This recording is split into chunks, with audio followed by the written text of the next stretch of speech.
Madame, Monsieur, bonjour et bienvenue.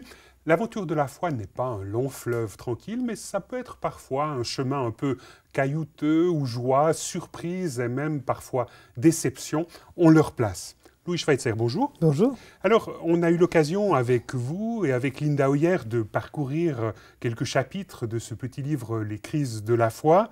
On a eu l'occasion de voir les 5 étapes de la vie spirituelle que vous mettez en avant. La rencontre de Dieu, l'apprentissage, le service, la crise existentielle et la fécondité. Alors aujourd'hui, on entre dans le chapitre qui suit, le 4e, où vous-même vous développez la thématique de l'incertitude confiante. Alors quel est le lien entre incertitude confiante et ces différentes phases de la vie spirituelle? Il me semble qu'au fur et à mesure de la vie spirituelle, on arrive souvent dans une situation assez confortable où on est rempli de certitudes. Alors ça dépend des milieux, ça dépend des gens aussi, et où on sait que Dieu va se comporter de telle manière, puisque nous nous comportons de telle manière, et que voilà, on sait comment est Dieu. Dieu veut toujours que ça se passe comme ça. Dieu nous a bénis jusque-là, donc il va continuer, etc. Et puis arrive un moment, ça c'est la crise dont vous avez parlé récemment, où justement les choses ne marchent plus, où on ne reconnaît plus Dieu, où les choses qui ne devaient pas arriver arrivent, où l'absurde quelquefois, sous une forme ou sous une autre, et quelquefois même dans le ministère, dans ce qui concerne directement Dieu, a priori, comme si Dieu ne prenait plus soin de ses intérêts tels que nous les imaginons en tout cas, et où tout s'écroule. Et donc tout ce qui était nos certitudes bien rassurantes disparaissent. Reste à voir ce qu'on va faire avec cette absence de certitude. Donc là, c'est effectivement le thème de l'incertitude Oui. confiante. Et vous la rattachez, cette incertitude confiante, à la figure très connue d'Abraham. Et nous allons lire ensemble un passage tiré de la Genèse, au chapitre 12, les versets 1 à 4. Le Seigneur dit à Abraham, « Va-t'en de ton pays, du lieu de tes origines et de la maison de ton père, vers le pays que je te montrerai. Je ferai de toi une grande nation et je te bénirai.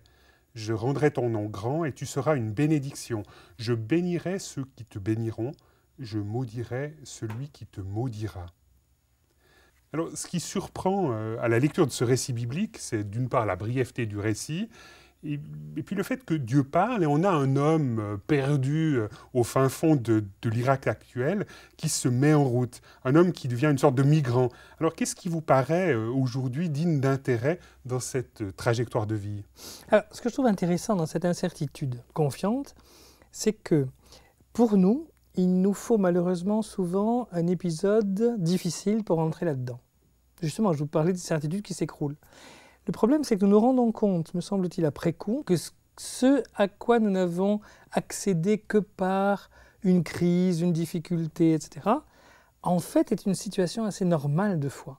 Et là, de manière assez surprenante par rapport à la vie d'Abraham, on a l'impression que c'est tout au début de Oui. sa rencontre de Dieu que finalement il goûte à cette incertitude confiante dont vous parlez. Il ne sait rien, il n'a aucune garantie, il a juste une parole et une promesse, et on lui dit de partir, de laisser tout ce qui est derrière lui et de partir sans savoir où il va, en faisant juste confiance à Dieu. Oui, mais en fait, aujourd'hui, lorsque quelqu'un vous dirait quelque chose de comparable, tout de suite à l'esprit, on aurait que c'est un fou, Oui. ou qu'alors que c'est une sorte d'illuminé à la Jeanne d'Arc. Oui, parce que notre culture va à l'extrême inverse de ça. Nous avons besoin d'assurance. Économiquement, c'est quelque chose de florissant. Surtout en Suisse.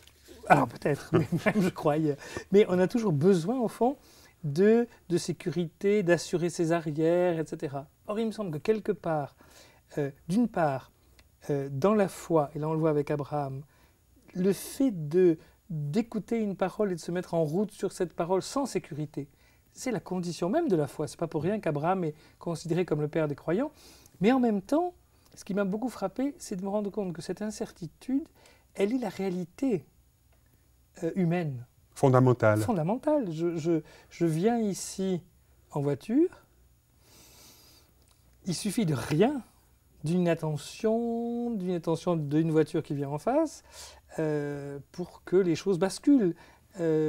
Physiquement, il suffit de presque rien pour que la personne en bonne santé, qui a une vie normale, bascule là aussi dans quelque chose d'horrible. Je pense que pour beaucoup de personnes, et pour beaucoup de chrétiens aussi, nous voulons avoir une vie fidèle à ce que Dieu nous demande, mais à condition, en fuyant, j'ai l'impression, beaucoup de problèmes, de difficultés, et en s'assurant un peu partout contre tous les risques de l'existence.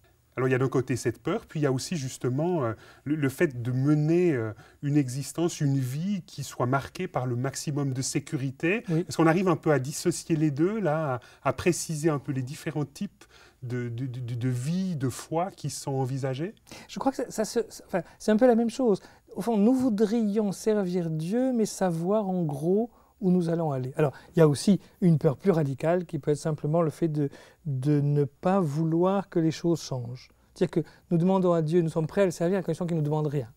Dans d'autres cas, nous sommes prêts à aller très loin à condition d'avoir le programme, à condition de savoir où ça mène, à condition de diriger un peu notre existence nous-mêmes, ou en tout cas de laisser Dieu la diriger comme je souhaite être dirigé. Et vous évoquez la possibilité d'une troisième manière de conduire sa vie, et vous parlez d'une sorte de manière évangélique. Alors qu'est-ce que vous entendez concrètement par là? C'est justement cette incertitude confiante. C'est-à-dire qu'on ne fait plus confiance. Vous savez, nous fonctionnons sur la confiance. Je crois que nous ne pouvons vivre, j'allais dire Dieu merci, c'est comme ça en tout cas, nous ne pouvons vivre que parce que nous faisons confiance à la vie, à Dieu, etc. La question c'est de savoir à quoi ou à qui nous faisons confiance. J'ai l'impression, par exemple, que souvent dans la foi même, nous plaçons notre confiance ailleurs qu'en Dieu. Quand nous disons... Donc dans une doctrine, par exemple? Alors, ça peut être dans une doctrine, ça peut être dans telle action de Dieu. Je suis malade. J'ai confiance que Dieu va me guérir. Ce qui est plutôt une bonne chose. Ce qui est plutôt une bonne chose. Mais ce qui peut être l'occasion d'une crise quand il ne me guérit pas. Est-ce que j'ai confiance dans le fait que Dieu veut guérir? Mais ça reste toujours une parole, ça reste quelque chose de flou. Je n'en sais rien au fond. Ou bien est-ce que j'ai confiance en Dieu? Et pour moi, la foi au sens radical du terme, c'est faire confiance en Dieu, c'est faire confiance en l'amour de Dieu. Mais beaucoup d'autres sécurités, beaucoup d'autres certitudes, au fond, disparaissent parce que je n'en sais rien. Est-ce que Dieu peut guérir? Oui, je n'en doute pas. Est-ce que Dieu veut guérir? Je n'en sais rien. Et si je dis, a priori, j'ai reçu une parole, ou si tel ami, prophétiquement, ou je ne sais pas, m'a donné une parole, ou est-ce que j'ai trouvé une parole dans la Bible, je pourrais toujours me dire, au fond, il m'a dit ça, mais pourquoi m'a-t-il dit ça? Est-ce que c'est le Saint-Esprit qui lui a fait dire ça, ou est-ce que c'est sa bienveillance à mon égard qui lui fait dire ça? Si je suis frappé par une parole dans l'Écriture, je sais qu'il y a quelques versets plus loin, ou quelques pages plus loin, d'autres paroles que je n'ai pas choisies, mais qui auraient pu aussi. Donc, il me semble que la véritable foi, et je crois que c'est celle d'Abraham, c'est celle qui fait confiance à Dieu, quelles que soient les circonstances. Mais c'est assez redoutable parce que finalement, c'est une sorte de destruction de toutes les sécurités que l'on pourrait avoir envisagées, qu'elles soient même au niveau de la foi chrétienne, au niveau de certaines doctrines, mais on peut penser aussi à tout ce qui est bien matériel, à tout ce qui est carrière professionnelle, statut, etc., qui, quand même, dans la constitution de notre identité, sont souvent des éléments sur lesquels on construit. Bien sûr. C'est bien pour ça que très souvent cette incertitude surgit à cause d'un problème, parce que nous n'avons aucune envie. Mais quand il me semble que Paul est un bon exemple quand il dit « j'ai appris à me contenter de la situation dans laquelle je suis, j'ai appris à être dans l'abondance et être dans le manque ». Et au fond, voilà, il accepte, parce qu'il a une confiance radicale dans le Christ. Et donc, à cause de ça, il sait que Dieu va le conduire sur des chemins quelquefois très confortables. Il va se réjouir et rendre grâce à Dieu pour ces chemins confortables, d'autres des chemins très peu confortables. Mais il me semble qu'il y a au-delà du chemin une confiance radicale en Dieu lui-même, en son amour, qui ne dépend pas des conditions extérieures. Est-ce que pour vous, personnellement, atteindre cette conscience de l'incertitude confiante a été quelque chose de facile à découvrir, à pratiquer? Je crois que c'est jamais facile à découvrir, parce que justement on n'en a pas envie. Et en général on le découvre à cause de quelque chose. On le découvre en général quand quelque chose ne marche pas. Hein, quand les sécurités disparaissent ou quand les certitudes s'ébranlent, alors on se rend compte de ça. Mais après, est-ce que c'est... En même temps, ça a aussi, si j'ose dire, un bon côté. Parce que je crois que ça donne à la fois une liberté plus grande, et puis on se rend compte aussi que d'une certaine manière le monde devient plus léger. Qu'est-ce que vous avez dû abandonner pour entrer dans cette incertitude confiante? Oui, ça c'est toujours un peu de la confession qui irait un peu au-delà, mais il me semble que le danger, par exemple, si vous passez par un deuil, ou si vous passez par une crise existentielle grave, En général, ce que vous aviez prévu, envisagé, ce que vous aviez imaginé pour l'avenir, peut-être pour le ministère, finalement disparaît d'une certaine manière, parce que les certitudes qui étaient les vôtres n'ont plus lieu d'être. Et forcément, il me semble que ça remet en cause beaucoup de choses. Alors, des choses positives et négatives. Le côté négatif, c'est l'absence de sécurité. On se retrouve un peu comme dans le vide. Et donc, et on a peur souvent de ce vide. Bien sûr, on n'a pas du tout envie. C'est bien pour ça qu'on a besoin d'y être amené d'une certaine manière. Mais en même temps, il y a aussi une dimension de liberté. On s'aperçoit que des choses qui nous paraissaient contraignantes avant ne le sont plus. C'est tellement courant. La plupart des gens ont besoin d'être sûrs qu'à certains endroits, on a besoin d'eux et qui sont indispensables. Et puis, il suffit qu'ils aient un problème de santé. Ils ne sont plus là. Le monde continue à tourner et en général, le ministère qui était là, oui, et peut-être même mieux parce qu'il a besoin de renouvellement. Et donc, on s'aperçoit que des endroits où on croyait être indispensables ou des choses qui dans notre vie étaient indispensables ne le sont plus. Et d'une certaine manière, je crois que ça donne aussi une certaine liberté de la foi, justement. Cela dit, je crois vraiment par expérience qu'il ne faut pas croire qu'une fois qu'on a vécu ça, on est dans cette liberté, dans cette certitude confiante et on y reste.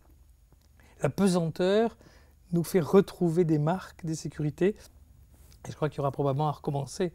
Donc ce n'est pas une sorte de condition qui serait réservée à une élite. Non. On aurait atteint ce statut et on y resterait pour l'éternité. D'une part, je crois que ça peut être donné malheureusement ou heureusement, je ne sais pas, à n'importe qui. Et d'autre part, on n'y reste pas. Combien de fois dans la vie chrétienne, on se dit, voilà, maintenant j'ai atteint ça, je sais telle chose, j'en suis sûr maintenant, j'ai fait cette expérience, et voilà. Et puis en fait, la mémoire... combien de fois, par exemple, vous avez une expérience de Dieu forte, et vous dites, là maintenant, je sais, je peux me bâtir là-dessus. Et puis avec le temps, elle commence à s'estomper doucement, on se rappelle, mais après tout, est-ce que c'était vraiment sérieux? Est-ce que c'était une illusion? J'ai l'impression qu'il faut toujours recommencer. On ne peut jamais se dire, nous sommes arrivés définitivement. C'est peut-être aussi ça l'incertitude confiante. C'est que ce qui est le cœur et qui permet de traverser, je pense, les difficultés, c'est justement cette sorte de confiance, non plus en quelque chose, en telle parole, en telle promesse, mais en Dieu lui-même et en son amour. Et ça, je crois que c'est l'essentiel. Donc on a vraiment une sorte d'épuration de la foi qui devient une sorte de face-à-face avec la personne même de Dieu. Je crois, oui. Ce qu'elle devrait être, peut-être, oui, dès l'origine. Oui. Alors, ça n'enlève pas qu'il y ait des certitudes et qu'il y ait des convictions et doctrinales et autres. Simplement, je veux dire, elles n'ont plus le même poids, elles n'ont plus la même place. Et quelquefois, effectivement, c'est l'image même de Dieu que notre vie fait évoluer parce qu'on se rend compte qu'on n'imaginait pas que Dieu puisse permettre cela ou envisager ça. Et puis voilà, finalement, on se rend compte que ça se passe comme ça. Madame, Messieurs, merci d'être restés en notre compagnie. Rappelons que Louis Schweitzer et Linda Hoyer ont publié un livre qui s'intitule « Les crises de la foi » et qui est paru aux éditions Je Sème. Au revoir et à bientôt.